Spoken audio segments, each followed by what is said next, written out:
An expectant mother and father are facing a real dilemma.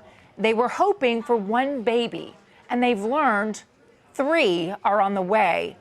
Because of the medical risks, they want to reduce triplets to twins. But the California surrogate who's carrying the triplets is refusing to allow that procedure. 26-year-old Brittany Rose Torres is the couple's gestational carrier. Now, in the IVF procedure, doctors transferred 2 embryos, 1 split, all implanted. Voila, 3 fetuses.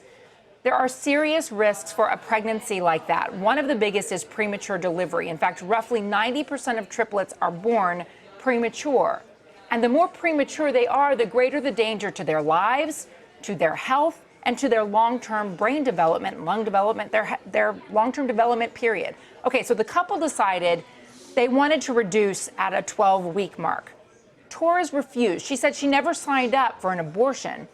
Now she's in the 2nd trimester. Dr. Arthur Caplan is the director of NYU Langone's Division of Medical Ethics. Okay, so the surrogate says her contract actually provided extra compensation for multiples, for twins or more. So the couple clearly knew it was a possibility. Right.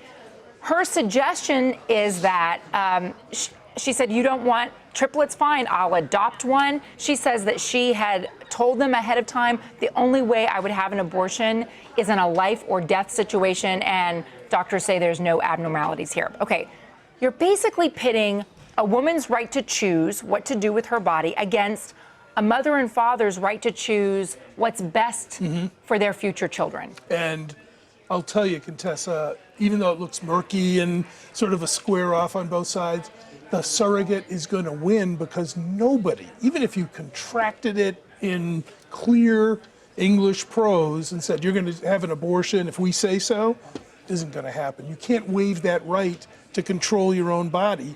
If she doesn't want to terminate one of these fetuses now, she will not have that happen.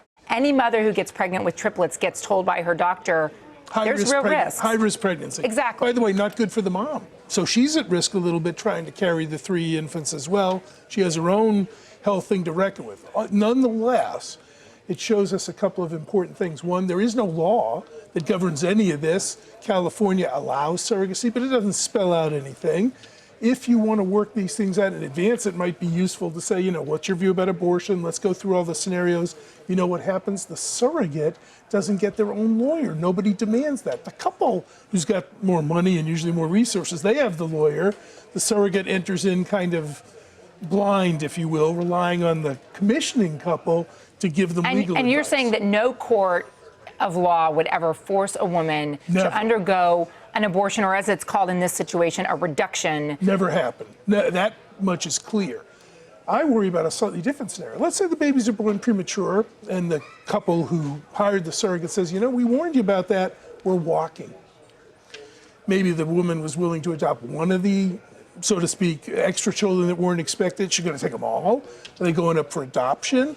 Any financial responsibility on the part of the couple who all murky, not spelled out by law or anything? The United States as a nation doesn't have any regulatory rules regarding gestational carriers. And some states outright ban this practice. California actually allows payments to the surrogate.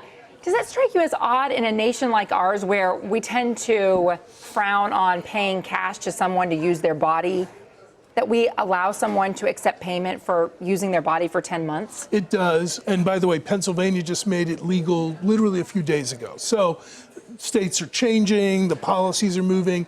I think you can't explain this except in one way. We're all nervous about intruding into reproductive freedom. Otherwise, this thing would be legislated back, forth, up and down. But you go to your politicians, whether they're conservative or liberal, and you say, hey, let's make up some rules about who can have babies, how they can have babies. Abortion is looming at one end. What's an embryo is looming at the other end. What are you doing in my bedroom is here. They hate it. So that's why we don't have regulation. By the way, in this particular case, what do you have people like yourself going in and trying to mediate a resolution between the surrogate and the parents? If you said to me, what would I do? I'd get somebody, a mediator, an ethics type, and get them in the room and try and work this out. Headed toward court, not good for anybody. Yeah. Dr. Caplan, great to see you. Thank you.